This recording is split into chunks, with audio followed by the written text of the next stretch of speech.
Thank you for downloading the Wednesday in the Word podcast. I'm Krisan Murata. We're starting a series on the book of Nehemiah today. We'll be looking at chapter 1, verses 1 through 3.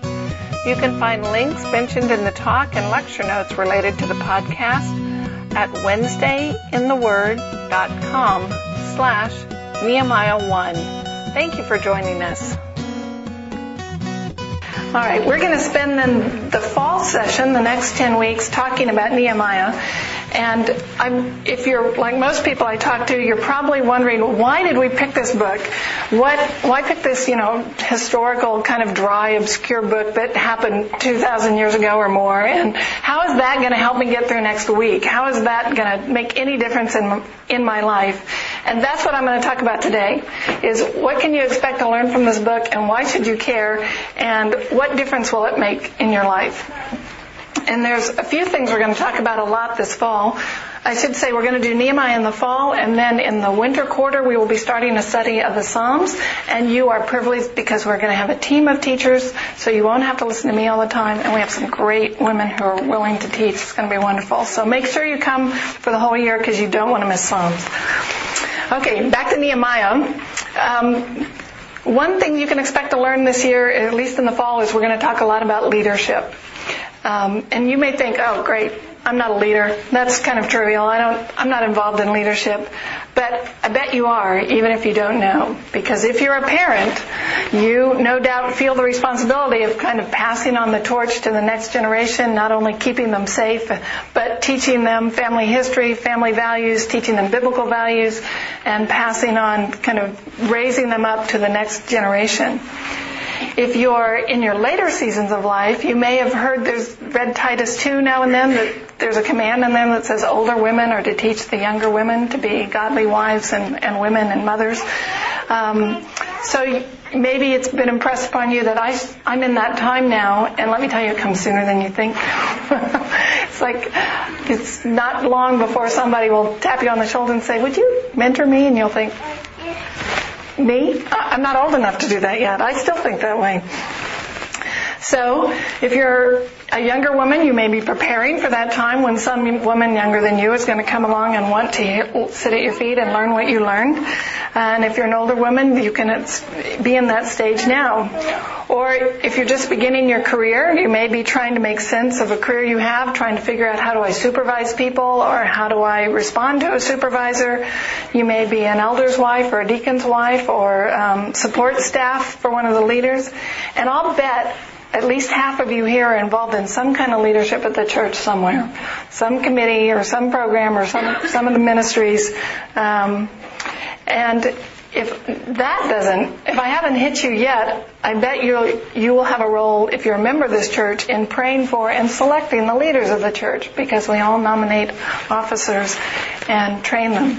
So leadership may be more relevant to you than you think, and every generation needs to be looking for their replacements and looking to train the people who will come along to be the next generation of leaders, whether it's in your church or your family or your business or whatever. Now, leadership may change. Different eras may need different kinds of leaders. Sometimes you need strong, kind of powerful, firm voices in leadership. Sometimes you need more conciliatory, community building, vision casting kind of leaders. And as the culture changes, or as churches or life changes, you may need different kinds of leaders. And we don't know in 15, 20 years what kind of leaders our children will need to be.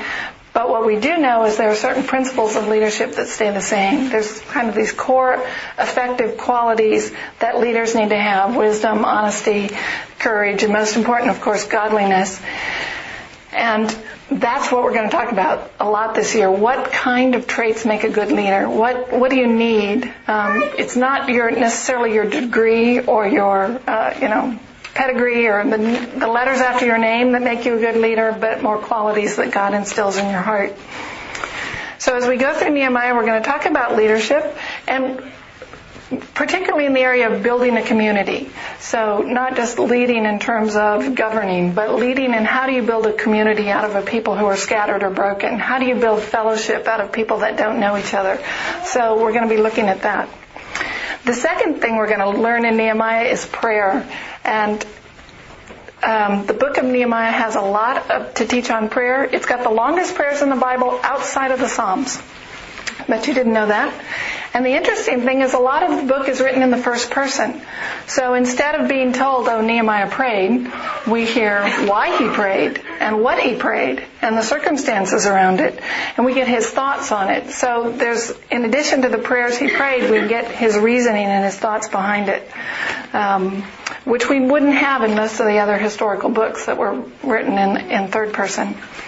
Now, you're thinking, how could Nehemiah be written in first person if Ezra wrote it? Most people think that Ezra compiled it from Nehemiah's diaries. That, as you'll see when we get into this, his position of state would have required him to keep a journal of sorts and diaries. And Ezra probably compiled the book from his first person accounts. The other thing that I think will be, in addition to leadership and prayer, the other thing I think that makes this book really relevant for today is it took place in a culture that's very similar to our own. And I'm going to explain that in a minute. But the situation the exiles were facing is very similar to, I think, what we're facing today. Not that we live in a city without walls, but they faced a kind of multiculturalism that is present today. And then finally, of course, this book's going to teach us about God, how God works in history, how he acts in history, and how he deals with his people. That kind of goes without saying with a historical book, but there's a lot to learn there. So let me set the stage of where this book takes place, and that's this piece of paper that I handed out. That's what I'm going to be talking about. This is my flyover of biblical history. I call it Biblical History at a Glance. So I'm going to assume that you know nothing about the Old Testament. So for some of you, this is probably going to be review, but for others of you, it may be new. And what this little chart is the history of essentially biblical times. The line is the relative population. So you can see it reaches a peak during the captivity years and then drops off, goes negative in the exile, and then comes back relatively constant. So that's why the line goes up and down. So the history of God's people starts with Abraham, and that's kind of the beginning of the story of redemption, of God calling one man and out of one family to lead a small tribe and become a nation. And that's the period of the patriarchs. The dates are approximate, so it's approximately 2000 BC. And that leads to his 12 sons becoming the 12 tribes and being in Egypt because of a famine in Israel. They migrate to Egypt and stay. And that's the captivity in Egypt where they are slaves. And since those of you who attended this church, since we did Exodus all last year, I'm not going to talk too much about that. But you can see that's where they reach their peak of population and become a threat to Pharaoh so that he's concerned about all the Israelites and how powerful they could become. And that, of course, leads to Moses leading them out of Egypt into the wilderness period, where they wander around in the wilderness for 40 years. And there the population declines some. So at the end of the wilderness, they cross over into the promised land, and they are a nation, finally, a people, but they have no king. They are a nation under God. And that's the period we call the Judges, because they didn't have a king like other countries around them. Instead, God would send judges or prophets at various times to correct them. It's another very interesting book to study, because if you read that book, the phrase that comes up over and over again is, everyone did what was right in his own eyes, which strikes me as today, doesn't it? I mean, that's kind of where our culture's headed. Everyone did what was right in his own eyes. So at the end of the period of Judges, the people are getting kind of frustrated, and they say, we want to look like everybody else. We want to have a king. God, you have to give us a king. We don't want to be ruled just by judges. We want to be like all the other tribes around us. And God says, you don't want a king, but he gives them one anyway, because he has a lesson to teach them. And that leads to Saul becoming the first king, and then, of course, David and Solomon. And that's the period that's often referred to as the United Monarchy. And it was the high point. This is where they had the most peace, the most prosperity. They pushed the borders of their land to the biggest they ever had. They had relative influence and power. Other kings and tribes and nations would come to the Jerusalem to meet with their kings. And that was kind of the high point in biblical history. Then at the end, when Solomon dies, there's a struggle for power among his sons over who's going to become king, and that results in a split.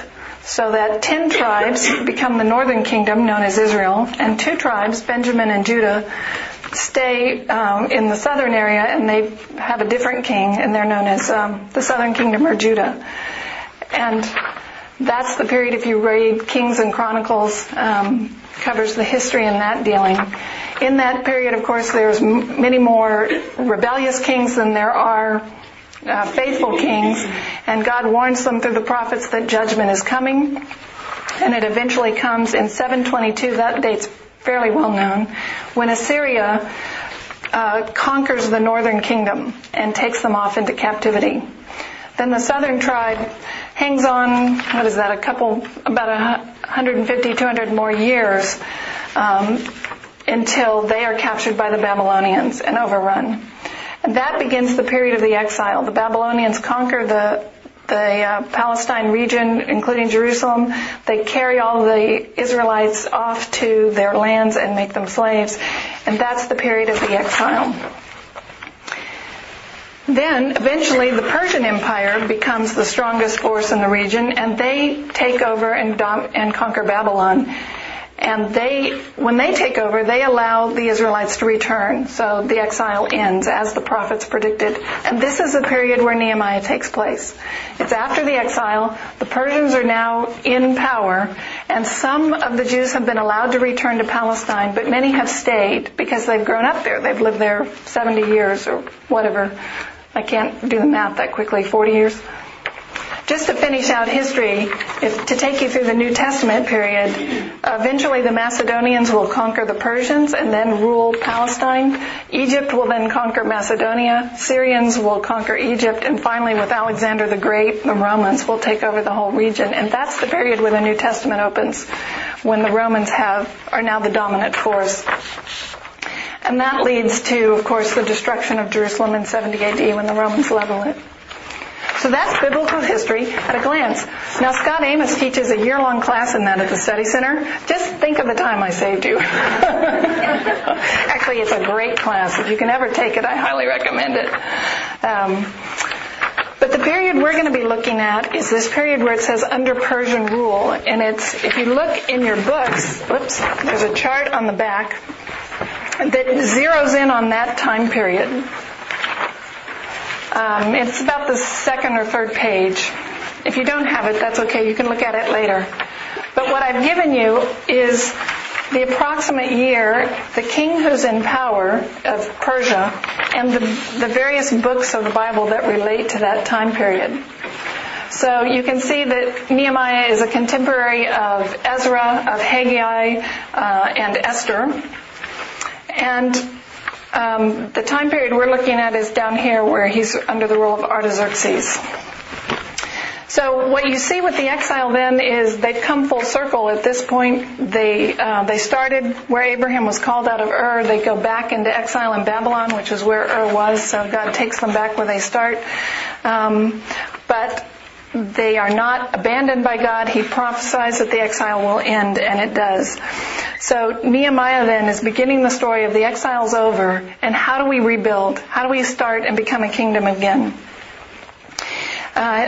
Nehemiah, he was a contemporary of Ezra and a contemporary of Malachi. Ezra was a priest, but Nehemiah was a governor. And the king who's on the throne would have been Esther's stepson. Just if that helps. More people are familiar with the Esther story. So why did I say that this was relevant to us? And here's how I think their age and our age are similar, and why Nehemiah can be really a contemporary voice. The exiles were living in an age that was past their golden age.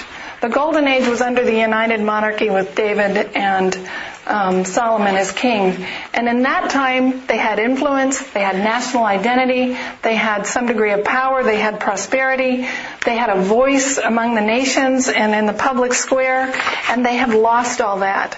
Now they're this kind of ragtag band of exiles who've been shifted around and displaced through the nations, and they don't have that influence anymore.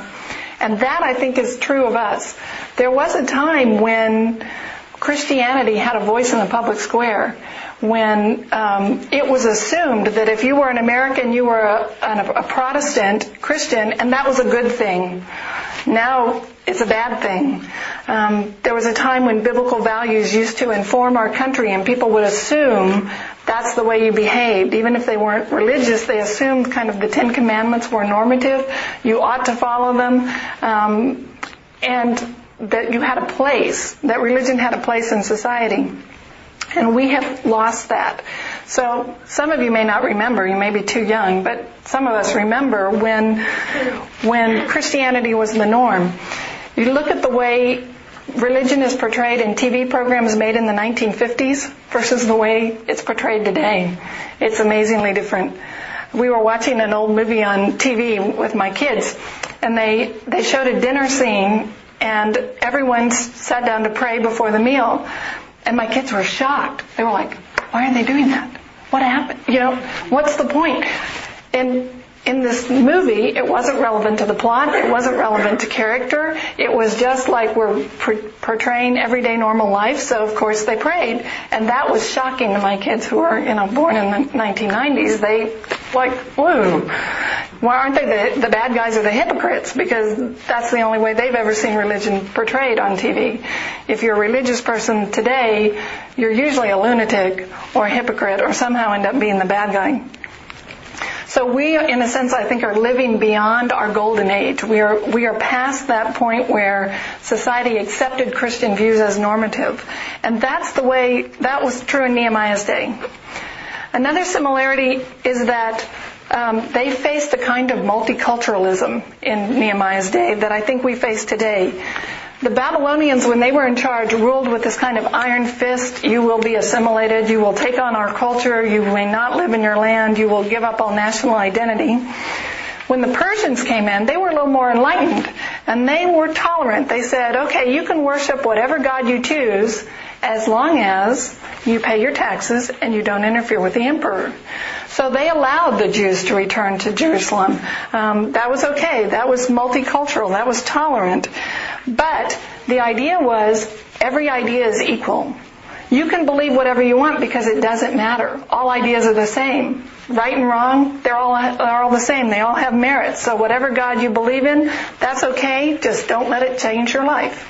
Don't let it interrupt your thinking. And that's the kind of attitude the Persians had. And I think that's very similar today to what we face, where our society says, you may believe whatever you want, just don't insist that it's true. I don't know if you remember a few years ago when John Ashcroft was nominated to be Attorney General. There was this huge uproar in the media over his nomination precisely because he was religious. Not only was he religious, he's an ordained minister. And the media was outraged. And I remember seeing people on the press debating how could he separate his faith from his job. Like that was a requirement. And once he was confirmed, it was learned that he was holding voluntary prayer meetings outside of office hours before work. So you could come early if you wanted, completely voluntary. All of his staffers were invited to attend to pray, and the liberals were outraged. And there was this huge cry over how can he govern and be religious? He's the Attorney General. He's dispensing justice. I'm thinking, justice. Wouldn't you want someone who believes in the Ten Commandments to kind of have that maybe when they're like thinking about justice? But no, the attitude today is sing your songs to Jesus, but don't let it change your life. Leave your religion home in a box. Don't bring it to the office. And that's the kind of situation that Nehemiah's people would have faced. You can have whatever religion you want, but don't let it influence your life. Tolerate everything. Every idea is equal. All right, so we're going to talk a lot about leadership. We're going to talk about prayer. We're going to learn about how to live in a multicultural society. And let's look at the opening verses. If you can find it in your Bible, you can look there. If you can't, you can look at, it's about the third or fourth page of your handout. And I'm just going to read the opening verses today. Next week we're going to look at Nehemiah's prayer. So this is Nehemiah chapter 1, verses 1 through 3. The words of Nehemiah, the son of Hakaliah. Now it happened in the month of Chislev, which would be November, December for us, in the 20th year, which would be about 445 or 446 BC, As I was in Susa, the capital, that Hanani, one of my brothers, came with certain men from Judah, and I asked them concerning the Jews who escaped, who survived the exile, and concerning Jerusalem. And he said to me, the remnant there in the province who had survived the exile is in great trouble and shame. The wall of Jerusalem is broken down, and its gates are destroyed with fire. So that's the setting that we open with. Let me talk a little bit about what's going on here, and then we'll talk about Nehemiah as a person. Hanani was a close relative of Nehemiah's. The word is indescript. It could be a full brother, or it could be a cousin, or it's somehow he's related to him, but we don't know exactly what the relation is. He comes to Susa, and Nehemiah asks him about the people who had escaped, who had remained in Jerusalem during the exile, the people who had been allowed to return, and then how the city is doing. And he says, it's really bad. They're in great trouble. The wall is down. The gates have been burned. Now the question is, and you'll see as we go on, Nehemiah reacts with this is very distressing news to him. And the question is why? Why does this news break his heart? And I think part of it is a city without walls is vulnerable at every point. You have no boundaries. You have no way to defend yourself militarily, but you also have no way to protect your identity.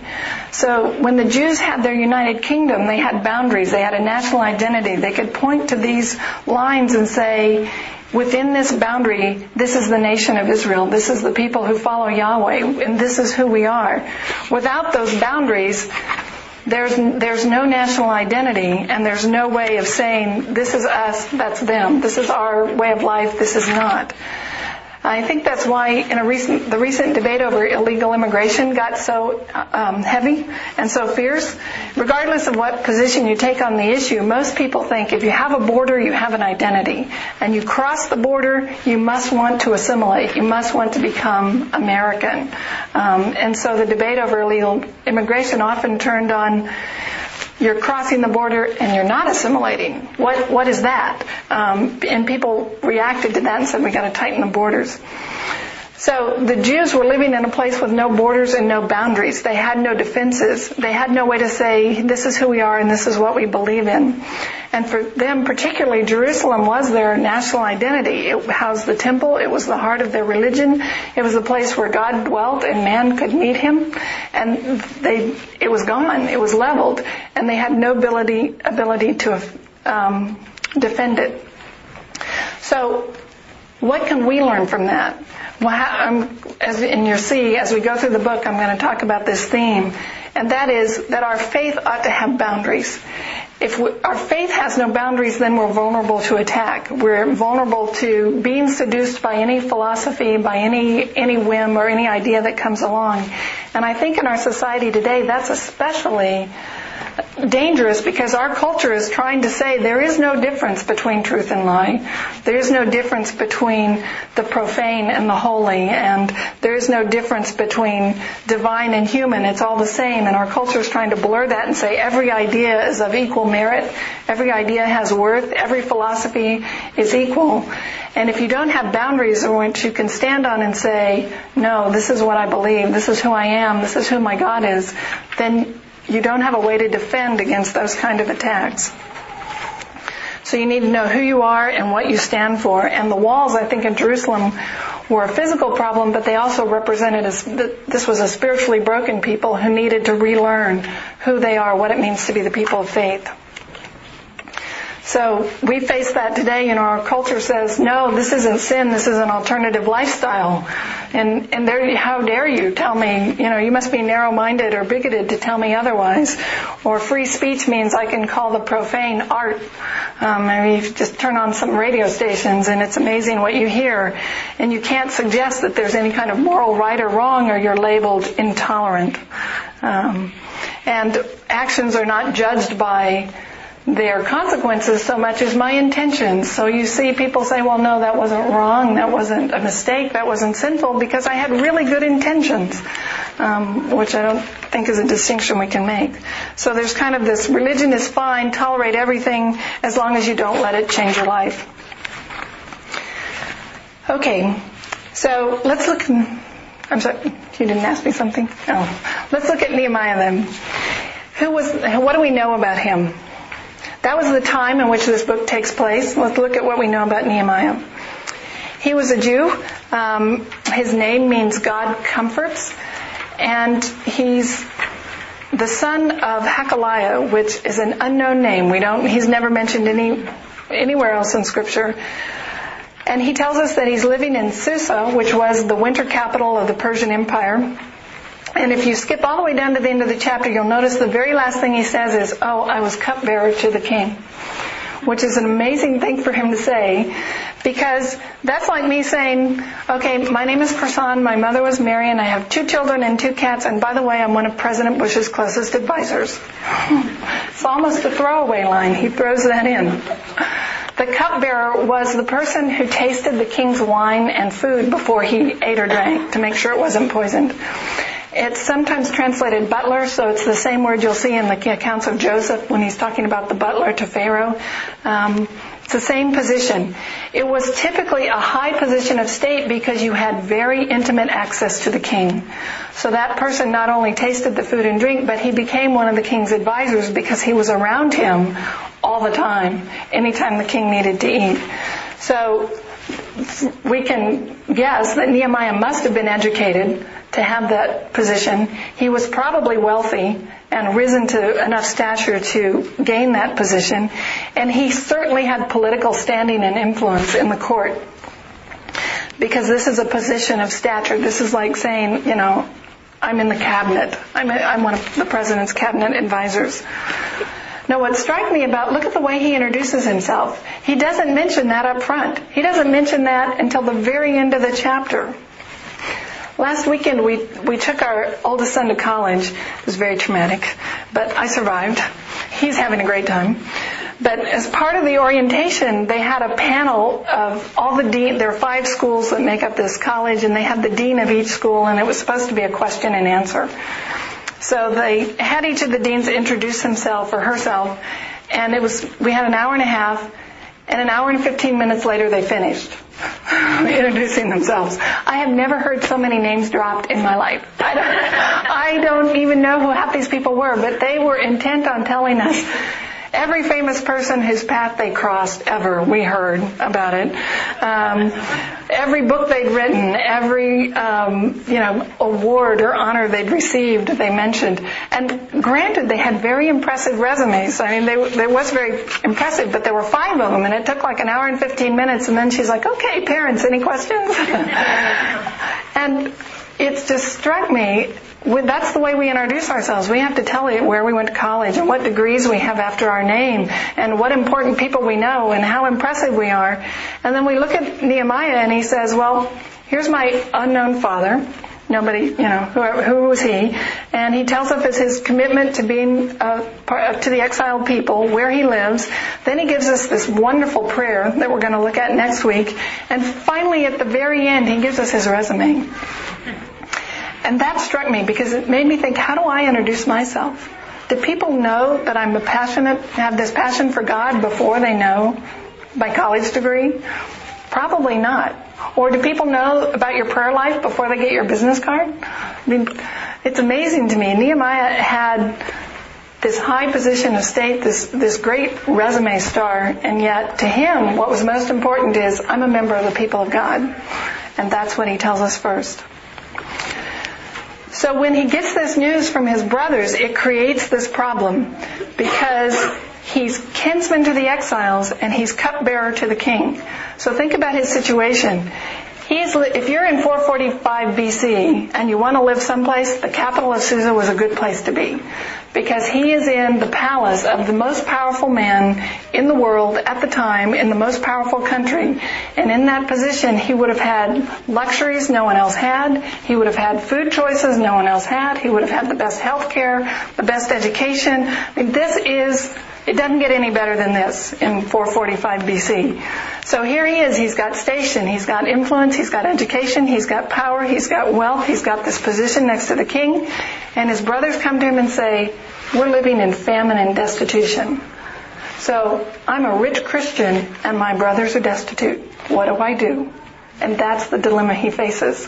And that's what we're going to talk about next week, is how do I live with this tension of here I am in the lap of luxury when people, yea, even his brothers or people related to him, are living in peril and in destitution and in famine? And what do we do? Now, it must have occurred to him that he could stay, because he could look at recent history and see Daniel stayed. Daniel was in a similar position. He never returned to Jerusalem. Esther stayed. She stayed married to the king. She didn't leave. Also in the time, recently, Obadiah, who was in the time of Elijah and Elisha, he was the evil King Ahab's right-hand man. And he was serving an evil king, but God used him to shelter 100 prophets and keep them safe from Jezebel's persecutions. So Nehemiah could have looked at his predecessors and said, they stayed. Should I stay or should I go? And that's the dilemma he faces. Do I give up what I have here, or am I called to the front lines? So he's got this tension. My brothers come to me, they're in disgrace, their hearts are sick, their walls are broken, their gates are burned, they're on the front lines, they need help, and here I am with everything. Now, I think that's probably something we can relate to. I bet for most of us, we live in this tension of being in two worlds. Some of us have probably, we're farther down the path. We got those 401k accounts and college funds, and the mortgage is getting paid off, and maybe the career is getting into this kind of predictable trajectory. I can say that. And so I look at that and I go, ooh, I'm happy in Susa. Please don't send me to Jerusalem. This is pretty good right here. Because life is okay. Now I imagine some of you who are probably on the younger side are feeling closer to the exiles. The money is not quite there and you're feeling a little poor and destitute. And, starting a family, starting a household, starting a new job. Maybe you just moved and money is tight and you left all your support groups behind. And so you're wondering, okay, is there God in the midst of all this? Am I ever going to get there? So I think most of us have that tension. And in either case, all of us are probably better off, just by virtue of the fact that we live in America, than many of our brothers and sisters in the world, other Christians. And I bet almost everyone here knows someone who's on support or in a missionary in some capacity, whether it's a university campus or a developing country. You probably know someone who's made the choice to go be on the front lines, and they live with hardship or uncertainty. So that's the tension. Should I stay? Should I go? Do I give up what I have? Or do I go to the front lines? Do I keep it? Can I serve God here? Can I serve Him there? How do I know what to do? So it'd be nice if I'd answer that, wouldn't it? Not going to. Actually, I am, but not today. We're going to answer that. It's going to take Nehemiah about 2 chapters to answer that question. So we are going to answer it, but not today. But that's the tension. That's the debate we're going to be discussing. I think we can see a little bit of the answer, though, in this first 4 verses, and that is become aware. Notice that Nehemiah does not take the ostrich approach and stick his head in the sand. He goes and asks, what's going on back there? What's going on in Jerusalem?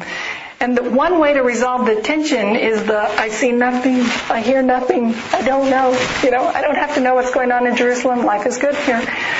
That's probably the wrong way to resolve it. You want to find out, you want to be aware what's going on in missions, what's going on in our neighborhood, what's going on in my child's classroom or at the office, and find out where God is at work and where you might serve Him. So the first step in answering the question is be aware, find out. Then we're going to look at how Nehemiah resolves that tension as we go through his prayer. So I'm not going to directly answer it today, but we will. And I just have to warn you, it's not going to be, I can't give you here's 4 easy steps and always get the right answer. It's not going to be a quick, easy process. You'll see it takes Nehemiah 4 months to figure it out in his life. So it requires an honesty about ourselves and about our God and a willingness to go where He wants us to go. But it's not going to be a quick, easy answer. So that's Nehemiah. That's where we're going to start. Here's a man who's got everything life could offer in 445 BC, and he's faced with this choice of my brothers are destitute and in famine and in exile. Do I stay? Do I go? How do I help them? And we're going to look at how he faces that challenge in terms of rebuilding a community that's been broken and scattered, rebuilding the people who have lost their national identity and their heritage, and helping them find boundaries again so they can stand and say, we are the people of God and this is what we believe. So next week, you have questions. We're going to finish chapter 1. Please read through them. We will focus on Nehemiah's prayer, and I have to tell you, this is one of my favorite sections of the book. I actually have 3 favorite sections, and conveniently, they're in the beginning, the middle, and the end. So that's just a little say, please keep coming, because then you'll get to hear them all. But you don't have, it may not be your favorite section. I understand God deals with people differently. But when I first read this prayer, I thought, oh yeah, what's all the fuss about? I've read prayers like this before. They're all over the Bible. No big deal. Been there, done that. And that was my first reaction. And then I realized I have to teach something on this prayer. Maybe I better study it some more. And God showed me there's a lot in here. So I'm very excited about next week. I hope you can come and hear it. Homework, I expect it will take you maybe about an hour to do the homework. If you work an hour and you're not done, you have my permission to stop. Your small group leaders are not going to beat you if you only did the first 2 questions. So please don't feel like, oh no, I didn't do my homework, I can't come. Come, no matter if you've done it or not. We want to see you. And there's something new. This year I added up in the corner a little dig deeper section, which are passages that usually have the same theme, sometimes the same words, but more often the same theme. And those are optional. If you want to go look them up and study them, you may, but you don't have to. And some of them you may read and go, what was she thinking? There is absolutely no clue. So please let me know if it's way too abstract and you have no clue, because I will change it for next time I do this. And then you'll also notice there's a question, the very last question on each page is a reflection question, which is hopefully, if I've succeeded, it should help you apply it more to your life and make you think about what will make a difference. And if you want to spend all your time on that, go ahead. Did I miss anything? So if you don't have time to do the homework, come anyway. We want to see you. You don't feel like you have to spend hours and hours on it. Do what you can. I know many of you have kids and husbands and jobs and crazy nursing schedules, and that's okay. Just come anyway, because we want to see you. All right, let me pray, and then we will be done a few minutes early today. Father, thank you that you've given us this chance to be here and to study your word and to learn from your history and how you've dealt with your people over the years. And I pray for each one here that you would be knitting us into a community, into our small groups, into a large group, and into a church family.